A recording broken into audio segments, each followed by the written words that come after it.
Let's turn back the clock. I have a story to tell you.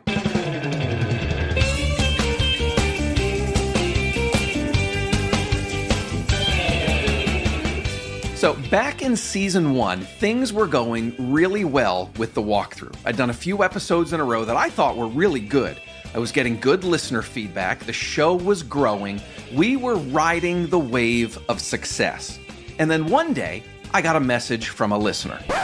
This agent mentioned that he enjoyed the show, but he also very firmly let me know I was missing something. I was bringing in these guests to share tips and advice, but he said, "What's the ROI on all this? The tips and ideas sound great, but you need to ask them, what does it cost and what's the return on investment?" Well, just between you and me, I was kind of pissed off in that moment, all right? It felt like I was being scolded. My pride was getting in the way. Someone came in and took away my confidence with one short message. Then the next day, I was like, he's right. Yeah, he's right. And there's a point in season 1, you could probably go back and figure it out by listening to those episodes, but there's a point where you'll notice me start to ask about the ROI of what my guests were talking about. So there's accountability in podcasting, just like there's accountability in real estate. I'm accountable to my superiors and coworkers here at HomeLight, but I'm also accountable to you, my listener. Sometimes you need that little push from someone else to get you moving in the right direction. But listen to this. This is a clip from season 2. Jordan Freed was my guest, episode 58. Jordan is a coach in the Keller Williams MAPS program. In fact, he coaches a handful of the HomeLight elite agents and top producers that you've heard on this show. He's their coach. Well, listen to Jordan talk about accountability and getting pushed. And what that is if somebody comes to me, Matt, and goes, "I need a high level of accountability." Okay, here's the problem. Here's the real problem. You're not so in love with your vision that you're being pulled, and you're asking me to push you. And I don't have the energy to push you. Not over the long haul. Sure, a week or two every now and then. So we're going to reformat that, and we're going to figure out how you can get pulled to something and versus me getting behind you and pushing, because that's like the difference between laying a piece of rope on a table and trying to push it versus just grabbing the end and pulling it. So accountability isn't just giving someone a push like the one that listener gave me back in season 1. It's also about creating something that pulls, something that helps you pull yourself if you're a solo agent, or helps your team members pull themselves where they want to go. There are as many ways to bring accountability into your real estate business as there are ways to get a new lead or to market your new listing. But whatever it looks like, it's important to remember this. The agents who are at the top of their game didn't get there without accountability. This is our 100th episode, and it's supersized. Not just one guest, no. We've got 11 super successful agents and coaches sharing what accountability looks like for them. This is the walkthrough.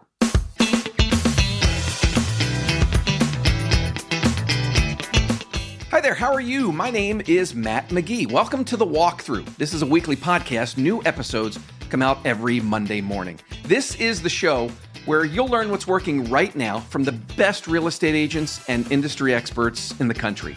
At HomeLight, we believe in real estate agents. We're here to explore how great agents grow their business, stand out from the crowd, and become irreplaceable. Accountability. It's a subject that has come up more than a few times, I would say, in our 99 episodes of the walkthrough. I promised at the end of last season, I don't know, do you remember? I said we were going to talk more about accountability this year in season 3, and that's exactly what we're doing today.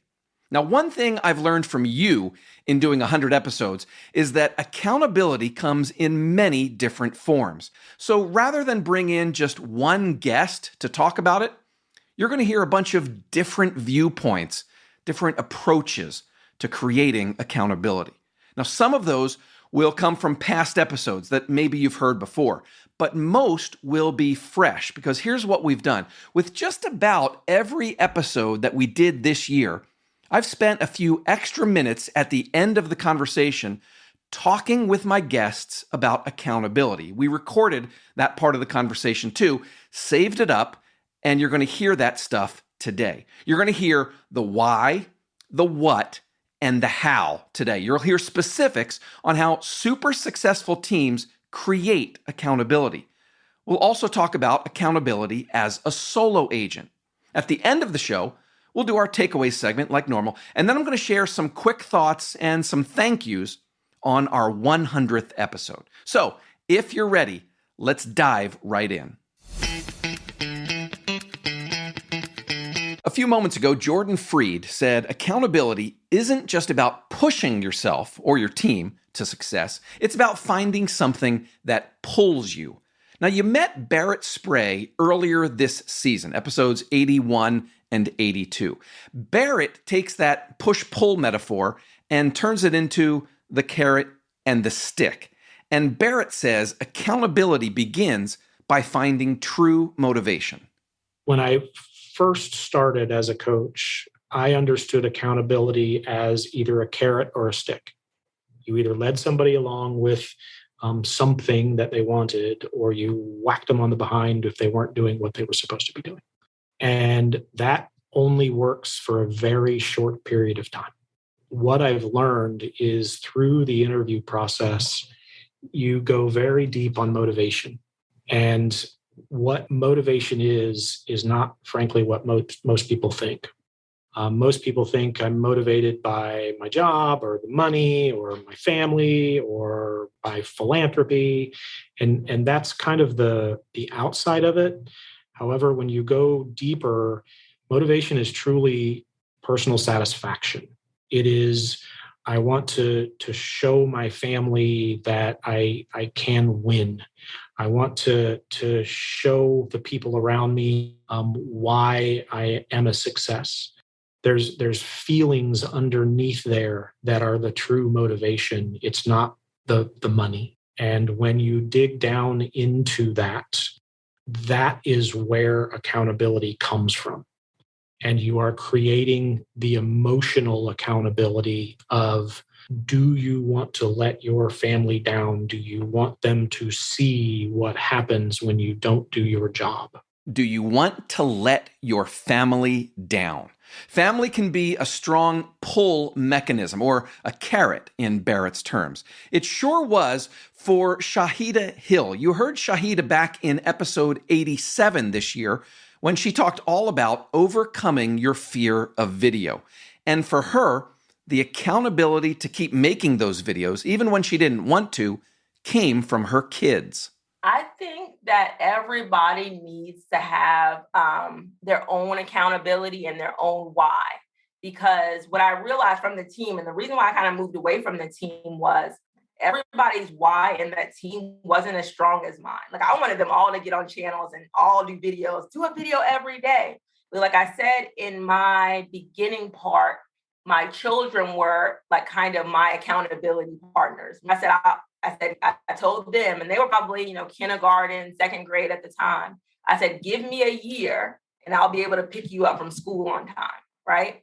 So that was my goal. And that's who held me accountable, even though they maybe didn't say anything, but I knew they knew in their mind, okay, we're not going to say anything to mommy about picking us up at, 5 o'clock, 5:30, because she said, give her a year and she'll pick us up on time. And I always knew that they didn't forget that. So they held me accountable. So even when I didn't feel like making videos, because you're not going to always feel like making videos, you're not going to feel like making your calls, you're not going to feel like doing whatever kind of marketing you have to do. You're not always going to feel like it. But I think Ryan Serhant, one of his books, said the difference between a professional and an amateur is you do it anyway.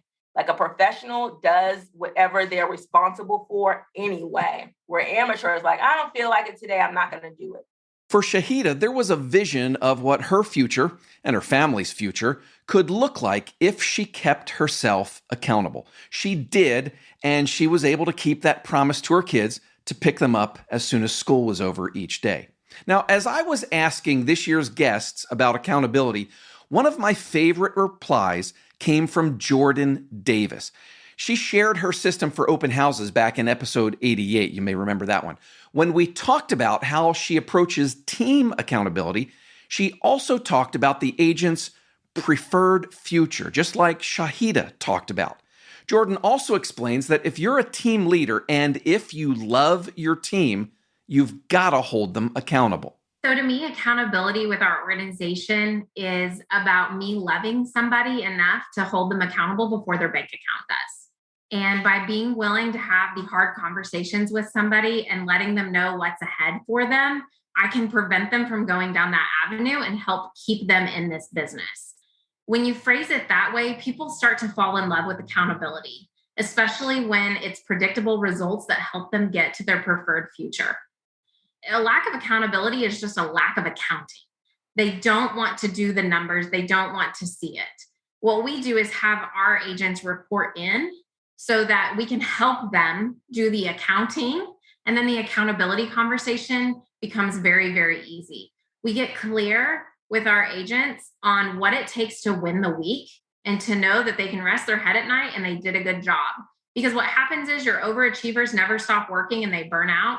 And your underachievers overestimate the amount of activity that they did when they didn't actually do enough activity to hit their goal. So the clarity and the reporting and taking that off their hands helps the accountability become really easy. And if you find yourself struggling with having the accountability conversation with people in your organization or your life, it really just comes back to an understanding of loving them. And that by doing so, you're actually showing them that you love them and you want to help them create their preferred future. Did you catch what Jordan said right at the beginning of that clip? That first sentence is so great. Chris, let's replay that bit again, all right? So to me, accountability with our organization is about me loving somebody enough to hold them accountable before their bank account does. Hold them accountable before their bank account does. I've never heard it put quite that way, have you? I love it though. It's true. Either you have accountability in your business and you get pushed and pulled towards success, or you don't have it. And then your bank account holds you accountable. At that point, maybe you have no choice but to find another career so you can pay the bills. Now, one of my all-time favorite quotes on this show came from a guest in season 2. Isaac Guzman was on the show. It was episodes 54 and 55. We were talking about lead follow-up. I didn't really expect the conversation to veer into accountability, but it did. I was asking Isaac about the importance of consistent follow-up, sticking with the system and making all the necessary contacts. And that's when he shifted the conversation to accountability. What people don't realize is that there is a lever in consistency. And the lever in consistency is accountability. The reason you're not consistent at something, or I'm not consistent at something, is because I chose not to have somebody help me stay accountable in that particular area. So here's a couple forms of accountability. Accountability partners, sure. A coach, better. Spending a lot of money on something that if it doesn't work, you feel like an idiot. It's a great accountability partner, right? And so a lot of reasons we don't spend money on things that we could spend money on is because we're like, I probably won't do it. And then if I don't do it, I'm going to feel stupid. That's actually the reason you should do it. So the number one lever in pulling any of this stuff off is consistency. But the number one lever inside of consistency is accountability. Accountability creates consistency. Consistency creates success. So Isaac just listed a couple specific ways to create accountability. He talked about coaching, accountability partners, even talked about spending money, a kind of unique way to think about it. As I said earlier, accountability comes in many different forms. In just a moment, we'll get really specific with a handful of top agents. They're going to share exactly what accountability looks like in their business. And there's some special guidance for solo agents too. That's coming right up. Hi, this is Matt McGee. Before new clients contact you, many will go online to check out your reviews. Guess what? The same thing happens in podcasting. Before an agent decides to listen to the walkthrough, many will check out the reviews from current listeners. So I have a favor to ask. If you enjoy and get value from the walkthrough, please rate and review us in whatever app you use to listen, whether it's Apple Podcasts or Spotify or any other app. It's easy to do. You'll be helping us and helping other agents at the same time, and that's what we call a win-win. You heard Isaac Guzman mention coaching and accountability partners as two ways to create accountability. Now let's go deeper and find out from some of our past guests exactly what they do. Let's go all the way back, in fact, to season number 1. We did a 3-part series on converting online leads with 2 of our HomeLight elite agents, Elmer Morales and Jackie Soto from eHomes in Southern California. They took us step by step through their exact system for converting online leads. Now, for eHomes, Pipeline Review is one of the main tools for keeping the team accountable. They have admins whose job is to record and listen to phone calls and then review the good and the bad with each agent. Here's how Elmer Morales explained it. Pipeline review is something that gets addressed actually every week. So our database manager's job is to sit there and listen to phone calls, grade phone calls, and then sends them over to Frank, who's our production manager. He sits with the agent once a week for 30 to 45 minutes. They discuss all the new leads that the agent has taken on. They discuss all their old leads, and then they discuss the new phone calls that were listened to. And he might address any issues that might have come up, or also any wins that might have come up during that phone call. Regular meetings were a common theme in all these conversations about accountability. Elmer just talked about weekly meetings to review phone calls. Of course, those aren't the only meetings eHomes does. Many teams do daily meetings to stay on course and create accountability. Kimberly Meserve was on the show earlier this year, episode 90. She said her team is aggressive about accountability. It's one of the first things that they discuss when a new agent joins the team. Listen as she talks about doing both weekly one-on-one meetings and then daily team meetings to go over goals and commitments. My role in leading the team is to coach my agents in that capacity. So what accountability looks like for us is everybody on our team has a weekly 411 conversation. So the 411 is a Keller Williams tool for anybody that isn't familiar with it. And it stands for your 1-year goal, your 1-month goal, and then your 4 weeks of the year. So each week we're talking, okay, where are you in progress to hitting your goal? If you didn't do what you were going to do last week, what got in the way? What can we do to avoid that happening again this week? What's the most important thing that we need to focus on to move your business forward today? So that's a conversation that we have once a week, every person one-on-one. And then every day we have a team power-up call for 15 minutes in the morning. On that call, we are sharing our commitments. So that's like one of my biggest words for the year is commitment. And that looks like yesterday I committed to making this many dials, this many contacts, setting this many appointments through these activities. What I actually did was X, Y, and Z. And today I'm committing to making this many dials, this many contacts, and setting this many appointments through these activities. So everybody is sharing that with everybody else in the group.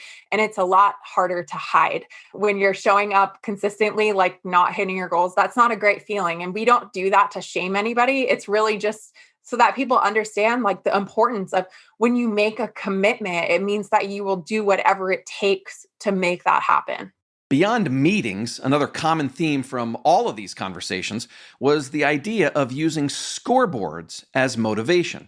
Now, I remember about 5 years ago, I think it was, before my wife formed her team, we went up to Spokane to job shadow one of the top teams up there, a team that is actually run by a friend of my wife's. I remember walking into their office, and the first thing I saw was this big monitor. I think it was like maybe a 55 or a 70-inch TV, something like that. It had all kinds of numbers and charts and data showing the team's overall performance, like how many leads had they gotten that week, how many closings did they have. But then it also kind of slid through different images. It had individual agent performance as well. How many appointments were scheduled? How many appointments were held? Now, I'm a numbers geek, so I loved that stuff. And I loved it in season 2 when Shannon Steer talked about Scoreboards as an accountability tool for her small team in the Kansas City area. She was on episode 72. We were talking about small team lead conversion. Listen here as she talks about using meetings and a team planner and scoreboards to create accountability. So scoreboards are important. Having a scoreboard in public is super important for teams. You would never go to an NFL game like the Chiefs and not have a scoreboard up to know exactly what's happening with everybody. So a scoreboard is important. And then we developed a planner, Matt, that basically it's for our accountability and our coaching for our team members. I use it too. I mean, I carry it everywhere with me because it is a way for me to dump my head and actually be present with where I am. So once a week we coach. We go over the planner, what's happened in the last week, where are your leads, where are your deals, where are you at in your 12-week year goals, how do we get you there? And it's not about like being hard on people or whipping people. To me, coaching is about helping them strategically lift them up and help them get to where they want to go. Those are some specific things that teams and team leaders are doing to create accountability. Now, I hear you, solo agent. What about me? How do I create accountability for myself? Okay, I'm going to give you one answer, and then my guests are going to kind of disagree with me a bit. I think if you're a super disciplined person, if you time block, if you have systems and processes for your solo agent business, and if you have that discipline to stay true to all of that, I think there's at least some level of personal accountability you can achieve. Now, I might be naive because my guests don't necessarily agree. In fact, Dr. Carlton Bell has some very strong opinions about trying to create accountability on your own. You remember Dr. Bell from episode 94. He's been a solo agent his whole career. He's now a Tom Ferry coach. Well, I asked Dr. Bell to put on his real estate coach hat and talk to me about accountability as a solo agent. Here's what he said. I don't think anybody can hold themselves accountable. I don't. I think what you need to have is I think you need to have a strong team of individuals around you that you absolutely trust and that you absolutely respect the opinion of those individuals. They can be individuals within your profession, or they can be business partners in your profession. For example, let's say the team that I've been speaking of earlier, those were my accountability people initially coming out of the gate. So what I did was I took them all out to lunch and I set before them what my goals were for the upcoming year. And then I said to them, I'm giving you an opportunity whenever you see me or at will to call me to make sure that I'm doing what it is that I'm supposed to be doing at any point in time. And then if I'm not doing what it is that I should be doing, then you also have the right to say to me whatever it is that you want to say to me in regards to me obtaining the goal, okay? Because if I try to hold myself accountable, then what happens when on those days when I just don't feel like doing it, you know?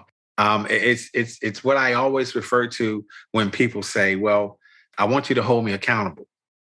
I can hold you accountable, but do you have the mental toughness to handle it? I can hold you accountable all day long. But if I'm not engaging you in your accountability, meaning challenging you on your mental toughness on those days where you don't perform at the level in which I know you can perform at, then I'm not doing my job when you say to me, I need you to hold me accountable. The value of being in a group setting also came up when I asked Portland agent Nick Crowder about accountability. You heard him in episodes 91 and 92. When we talked about accountability, Nick brought up the power of being together in a room, making your calls together, doing your lead gen together, doing your follow-up. That's where you get real opportunities to learn and grow. You have to be accountable to yourself, but I think working together and keeping a scoreboard. So, I really try to get people to do lead gen every day together. It doesn't always work, but if you can do that, it's really powerful, because what happens is if you've got 3 people or 4 people on a team and you all commit to calling for 1 hour and you each talk to 10 people, someone's going to set 3 appointments with 10 people and someone's going to set 0. Obviously, when you're the person that set the 3 appointments and 10 conversations, you feel great. But when you're the agent that called 10 people and 10 people said, I don't need anything, thanks for calling, goodbye, you feel bad. That's human nature. But when you see across the room, oh my gosh, look, they got 3 appointments, you either have the opportunity to learn to get better or ask different questions, or it just wasn't your day. And so if you can see it work for other people and know it can work for you, you're more likely to show up the next day. And then someday that week or next week, you're going to be the person that calls 10 people and sets 3 appointments, and you're going to feel really great about it. Where people lose is when they have 2 days where things don't work and they go, it's always going to be like this. It's never going to work. I give up. And so being persistent is just there's so much power in that. And I think working together as a group, having a goal for yourself and for the team is just powerful. Okay, one more quote about accountability. This one I think offers food for thought for both solo agents and team agents. I think it offers food for thought for both new and veteran agents. It comes from Monique Walker, who was on with me talking about prospecting just a few episodes ago, episode 96. When I asked Monique about accountability, she shared 3 very specific things that she does. Now, the first and third things that you're going to hear are about personal accountability. And then in the middle, she talks about accountability within her 5-agent team. So let's listen to what she said. I will tell you that I have accountability with my team and I have accountability with other members of the Mike Ferry organization. So I have 2 mastermind groups that I'm a part of. And I speak to each group 30 minutes each week. And these are agents that are doing what I'm doing or much, much more. So that's really, Matt, been a game changer for me, to the exposure to other higher quality agents or like-minded people that have big goals and big dreams. And we just want to keep growing. Their accountability to me is pretty on a high level, so it's personally, it's professionally, and that's really important. So that's a weekly call. And then with my team, the goal is to do 20 contacts every single day. And I keep them accountable Monday through Thursday. So it's a text message. Hey, who got your 20? Who got their 20 in? Who booked an appointment? And sometimes we'll have contests, who can get the most signatures a month, stuff like that to keep it fun. I've got another group of 4 guys that text each other every time we get a listing. And boy, is it infuriating, when someone's like at 10 listings and you're like at 2. But it's fun, right? It's like I've learned not to take myself too seriously. I've learned to celebrate other people and to get inspired versus to compare, because we know that comparison is a thief of joy. We naturally are going to do it. It's naturally going to come, but it's like shifting that conversation in your mind to say, man, that is so awesome. And if Matt can do it, I can do it. And I wonder what he's doing, and having conversations. So it's just keeping that growth mindset. Did you notice how different that is from some of what you heard earlier in this episode? For some agents and teams, accountability is like baked into the systems and processes. Team members are coaching one another, checking in on one another, and that works, and it's fantastic. But what Monique just described is really simple. You can create accountability by just having a group of 4 or 5 friends, and you text each other every time you get a new listing. How easy is that, right? When you create a small group like that, pretty soon the competitive juices flow, and you want to keep up. Solo agents, that might be a good place to start if you need some accountability in your business. And then even with her team, Monique talked about a simple daily text to check in. Who made their calls? Who got an appointment? It can be sophisticated and systematic, but it doesn't have to be. It can be simple as well. So there you go, 11 different super successful real estate agents and coaches sharing what accountability looks like in their businesses. Thank you to Jordan Freed, Barrett Spray, Shahida Hill, Jordan Davis, Isaac Guzman, Elmer Morales, Kimberly Meserve, Shannon Steer, Dr. Carlton Bell, Nick Crowder, and Monique Walker. Great stuff.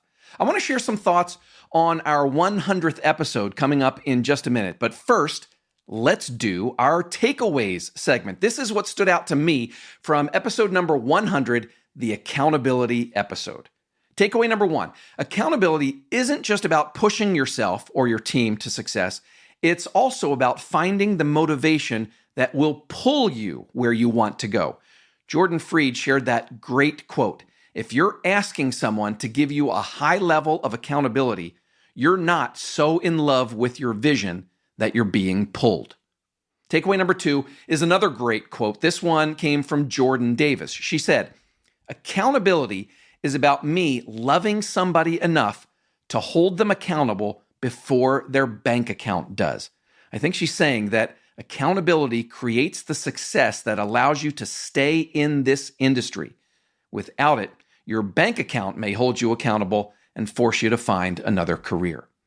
Takeaway number 3, you can't do it alone, probably. Dr. Carlton Bell, a coach in the Tom Ferry system, was adamant about this.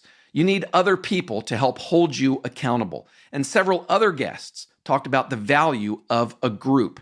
Do your daily calls as part of a group. Go over your wins and losses as a group. That's where accountability happens. Takeaway number 4, there are countless ways to create accountability. Elmer Morales talked about the weekly pipeline review that they do at eHomes, where calls are recorded and reviewed. Monique Walker talked about the more informal accountability partners that she has in things like mastermind groups, even a smaller group of agents that she texts with regularly. Shannon Steer and others talked about using scoreboards to create accountability. There are lots of ways to do it. Takeaway number 5, my biggest takeaway, accountability is as foundational in real estate as marketing, lead generation, lead conversion, negotiating, and just all the other stuff that you need to do to succeed. I said this at the beginning, I believe it. The most successful agents in the industry didn't get where they are without accountability. And those are your takeaways this week. All right, if you have questions or feedback about what you heard today, there's a couple different ways you can get in touch. You can leave a voicemail or send me a text. The number to use is 415-322-3328. You can send an email to walkthrough@homelight.com or find me in our Facebook mastermind group. Go to Facebook, do a search for Homelight Walkthrough, and the group should come right up. One last thing I mentioned, this is our 100th episode. Now, I don't want to toot my own horn or anything like that, but 100 is an amazing number. There's research that says 56% of podcasts don't survive past 10 episodes. Only 17% survive past 50 episodes. Now, we set out back in March of 2020 to create a show that would illustrate Homelight's commitment to you and your fellow real estate agents. We've always believed, and still do, that agents aren't going anywhere, that technology will help you, not replace you. So the goal with this show has always been to help you reach your full potential, to help you be the agent that stands out, to help you become immune to the chorus of people and companies that say agents aren't necessary. I want to give huge thanks to 3 agents in particular, Julia Cunningham, Abby Walters, and Nick McGuire. You 3 were the first agents to either email or use our voicemail line to say that you were enjoying the show back in March of 2020. That was the first feedback we got. And I got to tell you, early feedback like that kept us going when we didn't have, thousands of followers and listeners like we do now. Huge thanks also to my fellow Homelighters who helped bring the walkthrough to life and made sure we kept getting better. Matt Proctor was my first boss here. The entire content team at Homelight. Thanks also to Chris Enns, who has edited all 100 episodes of this show to make us sound great. And most recently, great thanks to our producer, Lisa Johnson-Smith. We would not be here at episode 100 without all of you. All right, this is it's starting to sound like a funeral or something, like we're shutting down, which is not at all the case. So let me wrap it up this way. Thanks to the 11 guests that you heard today, thanks to the dozens and dozens of guests who have been on the show. Most of all, thank you for listening. Whether this is your first episode or you've listened to most or even all 100 episodes, is that possible? I don't know. Thank you very much. You are the reason we do this. Here's to the next 100 episodes. All right, that's all for this week. My name's Matt McGee, and you've been listening to The Walkthrough. At HomeLight, we believe in real estate agents. We're here to explore how great agents grow their business, stand out from the crowd, and become irreplaceable. Go out and sell some homes. I'll talk to you again next week. Bye-bye.